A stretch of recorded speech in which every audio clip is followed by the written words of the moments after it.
साहूकार जी देखिए ना, ये बच्चे कैसे विचित्र हट लगाए बैठे हैं, वृक्ष से जोंक की तरह चिपके हैं। अब आप ही इन्हें समझाएं। देख रहे हो नंदराज, देख रहे हो अपने बालकों की उद्दंडता। मैं यहाँ गोकुल की भलाई के लिए एक यज्ञ करवा रहा हूँ, किंतु तुम्हारे बालक उसमें विघ्न डालना चाहते। अपने साथ गोकुल के अन्य बालकों को भी पट्टी पढ़ाकर यहाँ ले आया मेरे यज्ञ को भंग करने के लिए। नंदराज, आपके बालक इतने भी छोटे नहीं हैं कि उनको कुछ समझ में ना आए। समझाते क्यों नहीं हो इन्हें? कान्हा, ये क्या कर रहा है तू? चल मेरे साथ घर चल। और तुम सब ये क्या कर रहे हो? वृक्ष पकड़ के क्यों खड़े हो? जाओ चुपचाप से अपने घर जाओ। कान्हा, तू भी मेरे साथ घर चलेगा, समझा? मैं नहीं चाहती कि तेरे कारण तेरे बाबा को भला बुरा सुनना पड़े, समझा? मैया सुनो तो। मैं कुछ नहीं सुनूंगी, तू चुपचाप से घर चल। नहीं मैया, मैं घर नहीं चल सकता। अच्छा यशोदा,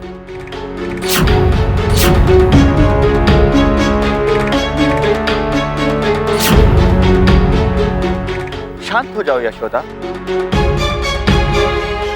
इन बालकों पर हाथ उठा के क्या लाभ मिलेगा? कैसे शांत हो जाऊं आर्य? हर बार जब कान्हा कुछ करता है तो प्रश्न आपके और मेरे पालन पोषण पर उठता है।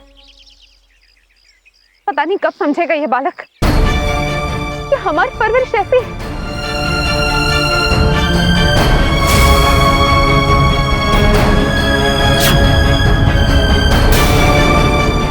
क्या हुआ कान्हा? उधर क्या देख रहे हो? दाऊ, हमारे ऊपर नया संकट आया है।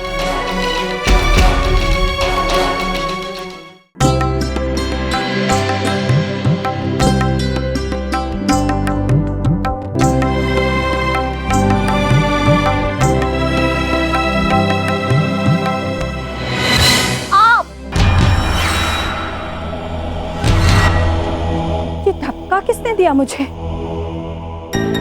कौन है यहाँ? लगता है मुझे भ्रम हुआ है, मेरा ही संतुलन बिगड़ गया है।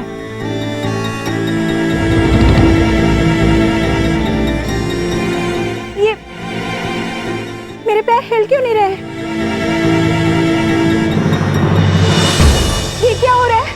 ये क्या हो रहा है? हे प्रभु, प्रभु मेरी रक्षा करो। सुदामा, पुत्र सुदामा, कहाँ हो तुम? हे प्रभु मेरी रक्षा करो, मेरी रक्षा करो प्रभु।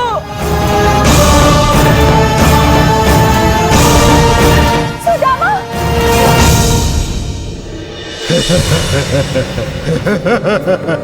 मैं भय हूँ, भय। मेरी छाया जहाँ पड़ती है वहाँ दुर्भाग्य छा जाता है। अब मैं कृष्णा के गांव गोकुल आ गया हूँ। अब यहाँ भी लोग मुझसे थर थर कांपेंगे। पुत्र, तुम ऐसा क्यों कर रहे हो? क्या चाहते हो तुम सब? बाबा, मेरा विश्वास कीजिए, मैंने कुछ नहीं किया। मैं तो। अच्छा, तुमने कुछ नहीं किया? नंदराज, मैं बताता हूँ कि तुम्हारे पुत्रों ने कितना समय व्यर्थ किया है मेरा।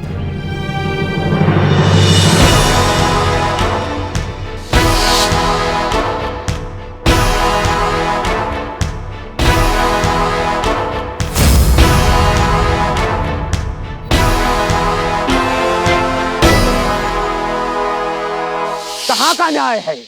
अब नंदराज, तुम ही बताओ मुझे कि मैं अपने ही वृक्ष काटने के लिए तुम्हारे इस बित्ते भर के बालक से आज्ञा लूं? मैं तो यज्ञ अनुष्ठान करवा रहा हूं ना, पुण्य का कार्य कर रहा हूं ना, वो तो मुझे शांति से करने दो। काका, पूजा हवन तो ठीक है, किंतु इसके लिए आप जो कर्म कर रहे हैं वो पाप है। कान्हा, धनपति एक धार्मिक संचालन कर रहे हैं। तुम सबको इनके कार्यों में बाधा नहीं डालनी चाहिए। हाँ, सो है काका, किंतु काका, जो कर्म किसी को कष्ट दे वो पाप है। बहुत सही, बहुत सही। सारे पुण्य के कार्य करने का ठेका तो तुमने और तुम्हारे पिताश्री ने ले रखा है। मुझे तो तुम दोनों ने मिलकर पूरे के पूरे गोकुल में भ्रष्ट सिद्ध कर रखा है। अब पूजा करना भी अधर्म है तो धर्म क्या होता है? धर्म क्या है कोई मुझे बताएगा? और मैंने किसी को कोई कष्ट नहीं पहुंचाया है। उल्टा तुमने ही मुझे कष्ट पहुंचाया है मेरे यज्ञ में विघ्न डालकर। पाप तुम्हें लगेगा धनु काका। आप इन हरे भरे वृक्षों पर कुल्हाड़ी चलवा रहे हैं और कह रहे हैं कि आप धर्म का कार्य कर रहे हैं। ये वृक्ष हमारी ही भांति जीवित है काका। आपको हो या ना हो, हमें इनकी चिंता बहुत है काका।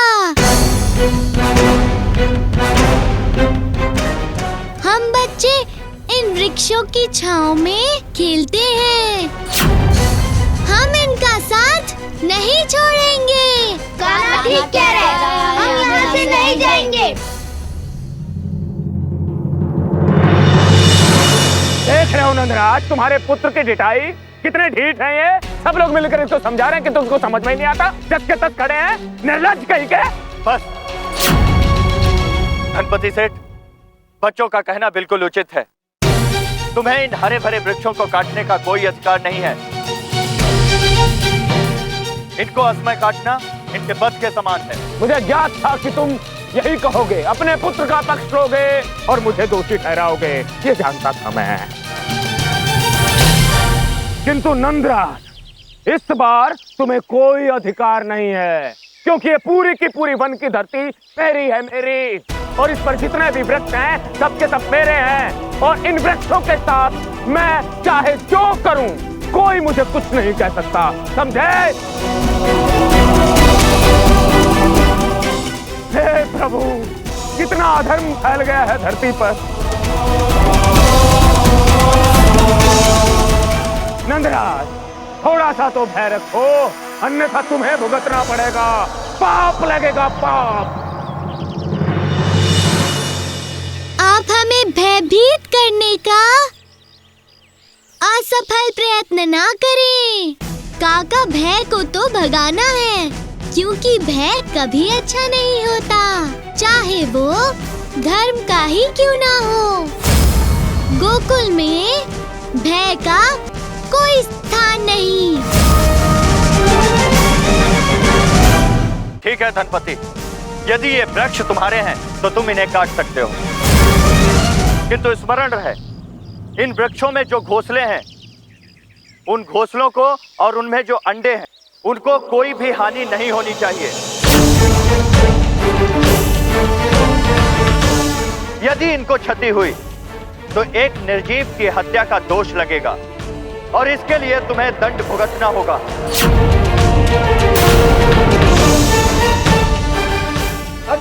गुरुदेव, अनर्थ हो गया धनपति, अनर्थ।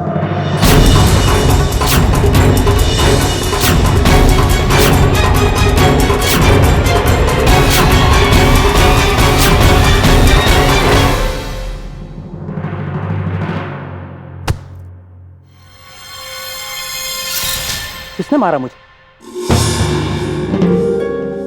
लगता है मुझे ही वहम हो गया है। यहां तो कोई नहीं है। ये कौन मुझे बार बार मार रहा है? कौन है? कौन है यहां पर?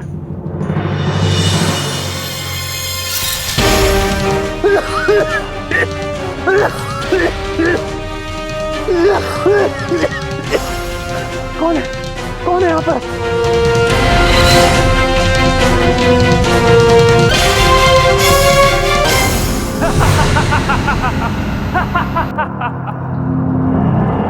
शिव शिव शिव शिव शिव, अनर्थ हो गया, अनर्थ हो गया, अनर्थ हो गया।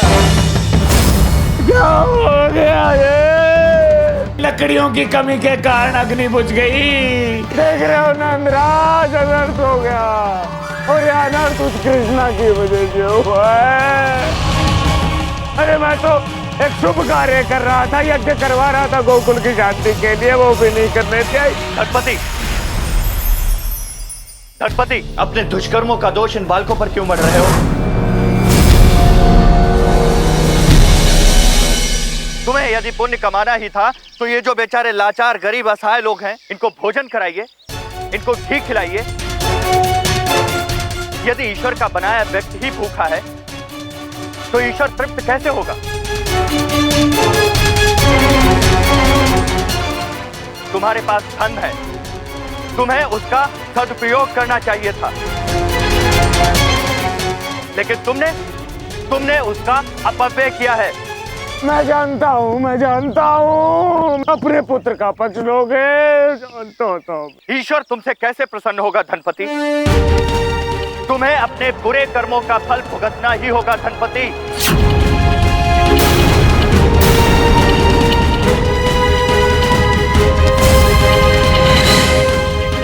कर्मों का फल तो हर मनुष्य को भोगना ही पड़ता है, और तुम्हें भी भोगना पड़ेगा।